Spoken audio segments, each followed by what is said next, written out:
నమస్తే. శ్రీ గురుభ్యో నమః. శ్రీమాత్రే నమః.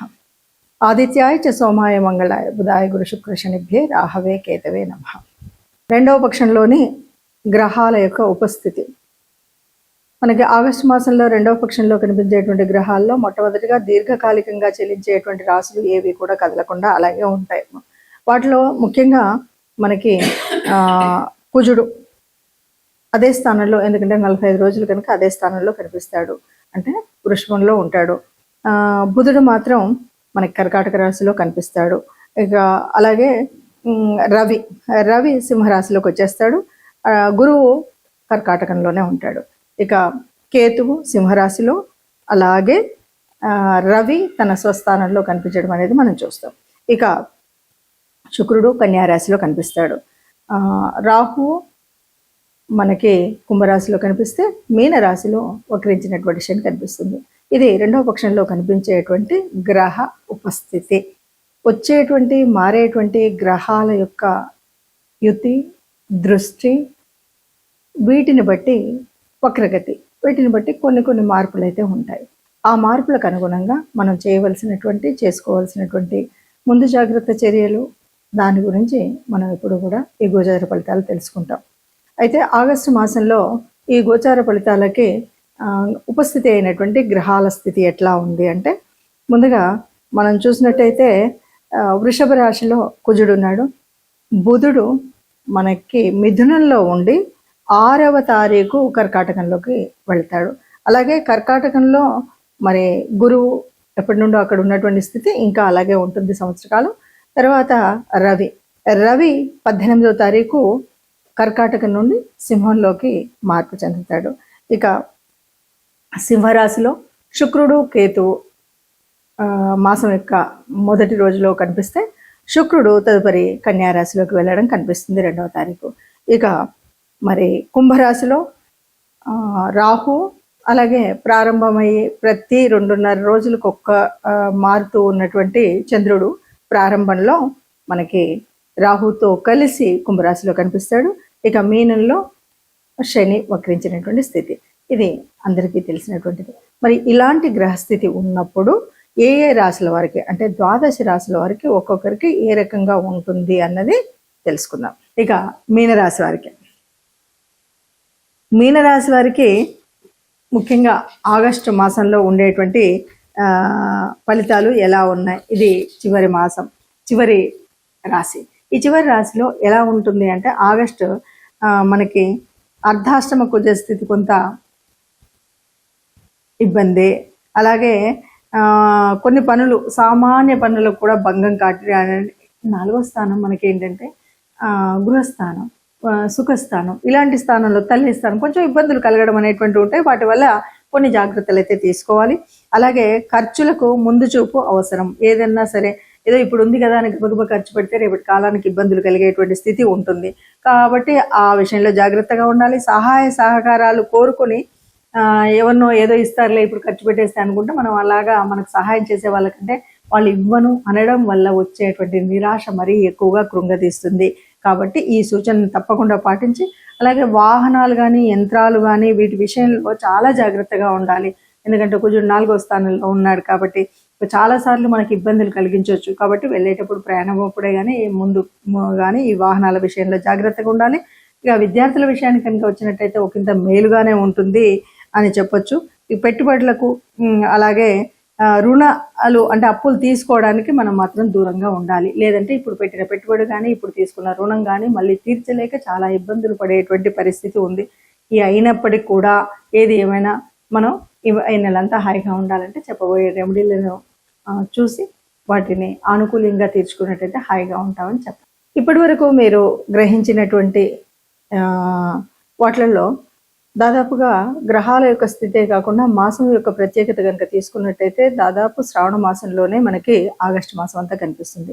శ్రావణ మాసం అనగానే శ్రావణంలో ఉండేటువంటి పూజలు, వ్రతాలు ఒకవైపు, అంతేకాకుండా స్వాతంత్ర దినోత్సవం అనేటువంటి పండుగ కూడా మనకి ఇందులోనే కనిపిస్తుంది. దీనితో పాటు మనం గ్రహాల యొక్క మార్పు వల్ల వచ్చేటువంటి చంద్ర సూర్య గ్రహణాలు అనేది వినబడుతుంది.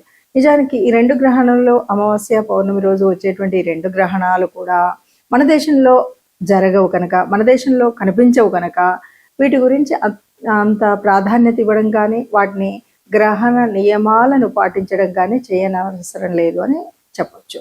ఇక ఇక్కడ మనం మిగతా గ్రహాలు కనుక చూసినట్టయితే, మనం ఏ రాశికైనా సరే కొన్ని కొన్ని గ్రహాల యొక్క అనుకూలత కోసం కానీ, దైవానుగ్రహణ కోసం కానీ మనం చేసుకోవలసినటువంటి కొన్ని నియమాలు అయితే మనకు తెలుసు. దాంట్లో ముఖ్యంగా గురువు యొక్క మార్పు వల్ల కానీ, గురువు యొక్క అలాగే శని వక్రీకరణ వల్ల కానీ, ఈ రెంటి వల్ల కూడా మనకు కనిపించేటువంటి వాటిల్లో ముఖ్యంగా శనివారం శని దోషం అనగానే మనం చేయవలసినటువంటి లక్షణాల్లో, అంటే ఇది అర్ధాష్టమ శని అవ్వచ్చు, లేదా శని మనకి ఏళ్ళనాటి శని ఉన్నటువంటి వాళ్ళు కావచ్చు, శని యొక్క దృష్టి ఉన్నటువంటి వాళ్ళు కావచ్చు, ఎవరైనా సరే మనము 4వ తరగతికి చెందినటువంటి కార్మికులు ముఖ్యంగా వారికి మనం ఆహారం ఏదైనా పంచిపెట్టగలిగిన, లేదా గోశాలకు వెళ్ళి గోశాలలో గోగ్రాసం ఇచ్చిన, లేదు వృద్ధులు పెద్దలు ఎవరికైనా సేవ చేయగలిగిన, వీటి వల్ల ఆ గ్రహం శని గ్రహం వల్ల వచ్చేటువంటి దోష నివారణ మనం చేసుకోవచ్చు.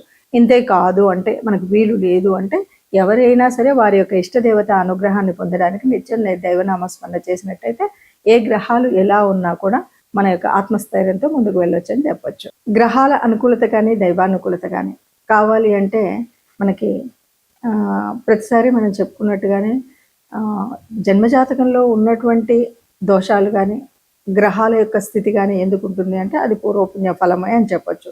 ఆ రోజు ఆ సమయంలో ఆ నక్షత్రాలు ఆ గ్రహాలు ఎందుకు అందులో ఉంటున్నాయంటే, మనం పూర్వజన్మ సుకృతం, పూర్వజన్మలో చేసినటువంటి పాపపుణ్యాల ఫలితమే మనకు కనిపిస్తుంది.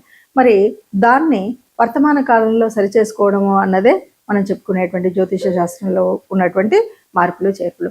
ఆ రకంగా చూసుకున్నట్టయితే ఎవరికైనా ఆర్థికంగా మనకు కష్టం అనిపిస్తుంది అంటే, ఎంతసేపు మనకు కావాల్సినటువంటిది ఆర్థిక లాభాల కోసం గురువు శుక్రుడు యొక్క ఆనుకూల్యత కావాలి. అలా ఆనుకూల్యత కావాలి అంటే ముఖ్యంగా శుక్రుడికి సంబంధించినంత వరకు ఈ మాసం, శ్రావణ మాసం అంటేనే లక్ష్మీదేవి వ్రతాలు చేసేటువంటి మాసం. కాబట్టి లక్ష్మీదేవి యొక్క ఆనుకూల్యత కోసం మనం తప్పనిసరిగా అందరూ పూజ చేసుకుంటాం, అందరం కూడా లక్ష్మీదేవి వ్రతాలు చేసుకోవడం అనేది కనిపిస్తుంది. అదొకటే కాదు, మనం అంతర్లీనంగా చేసేటువంటి అర్థం పరమార్థం కనుక ఆలోచించినట్టయితే, ఎప్పుడు మనం కొన్ని సూత్రాలు నియమాలు చెప్పుకున్నాం. అసలు లక్ష్మీదేవి ఎక్కడ నివసిస్తుంది అంటే, ఎక్కడ స్వచ్ఛత ఉంటుందో అక్కడ ఉంటుంది అంటారు, ఎక్కడ వెలుతురు ఉంటుందో అక్కడ తేజస్సు ఉంటుందో అక్కడ లక్ష్మీదేవి ఉంటుంది అంటారు.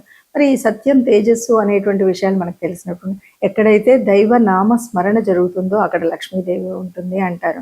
కాబట్టి ఈ లక్ష్మీదేవి ఉండడం కోసం మనం చేసేటువంటి కర్మల్లో ముఖ్యమైనటువంటిది దేవత ఆరాధన అన్నటువంటిది. అంతేకాదు, ఎప్పుడైనా సరే గోమాత అనగానే గోమాతలో సర్వదేవత నిలయం అంటారు. ముఖ్యంగా పృష్ఠభాగంలో లక్ష్మీదేవి యొక్క స్థితి ఉంటుంది అని చెప్తాం. కాబట్టి గోశాలకు వెళ్ళడము అనేటువంటి విషయాన్ని ఇక్కడ మళ్ళీ మనం గట్టిగా చెప్పుకోవాలి. అలాగే ఈ మాసం అంతా కూడా లక్ష్మీదేవికి సంబంధించినటువంటి పూజలు స్త్రీమూర్తులైతే తప్పకుండా వాళ్లే చేస్తారు. ఎవరైనా పురుషులైతే ఈ ఈ గ్రహాల యొక్క మరి ఆ దృష్టి ఆనుకూల్యత కోసం తప్పనిసరిగా ఆ రోజులలో వారు కూడా లక్ష్మీదేవికి పూజ చేసినట్టయితే కొంత అనుకూలత లభిస్తుంది అని మనం చెప్పొచ్చు. ఏదేమన్నా సరే లక్ష్మీదేవి అనగానే అది చాంచల్యం కలిగినటువంటిది అందరికి తెలుసు. లక్ష్మి స్థిరంగా ఒక చోట ఉండదు, కానీ స్థిరంగా ఉండాలి అంటే తప్పనిసరిగా చేయవలసినటువంటి నియమాలు ఇంతకుముందే మనం చాలాసార్లు చెప్పుకున్నాం. అయినప్పటికీ కూడా లక్ష్మీదేవి మన దగ్గర ఉండాలంటే ఎప్పుడు కూడా ఆనందంగా, స్వచ్ఛంగా, సత్యంతో, గాలి వెలుతురు అన్నీ సరిగ్గా ఉండేలాగా ఉండడం, ఏదైనా అపశృతులు రాకుండా చూసుకోవడం అనేటువంటి మాటలు మనం ఎప్పుడు చెప్పుకుంటాం. ఆ విధంగా మనం ప్రవర్తించినట్టయితే, అలాగే సహాయం అనేది ముఖ్యంగా ఎవరైతే బాగా ఉన్న వాళ్ళకి సహాయం చేయడం అని కాదు, ఎవరైతే నిజంగా నిరాశ్రితంగా ఉంటారో వాళ్ళకి మనం సహాయం చేసినట్టయితే అంటే మనం నారాయణో దేవ అని మనం ఎప్పుడైతే చెప్తామో, అలాగా మానవ రూపంలో ఉన్నటువంటి దేవతామూర్తులుగా మనం చూసేటువంటి స్థితి కనిపిస్తుంది. మనుషుల్లోనే మాధవుని చూసేటువంటి పరిస్థితి కనిపిస్తుంది. కాబట్టి మనం ఎవరికైనా సహాయం చేసినట్టయితే లక్ష్మీదేవి మనకు అనుగ్రహిస్తుంది. ఇప్పుడు ఈ పరిస్థితి ఎందుకు అంటే, ఎక్కడైతే గురువు కానీ శుక్రుడు కానీ అననుకూలతగా ఉన్నటువంటి ఏ గ్రహం, ఏ రాశి వాళ్ళైనా సరే ఈ రకంగా మనం పూజ చేసినట్టయితే మనకు లక్ష్మీదేవి అనుకూలత పొందొచ్చు.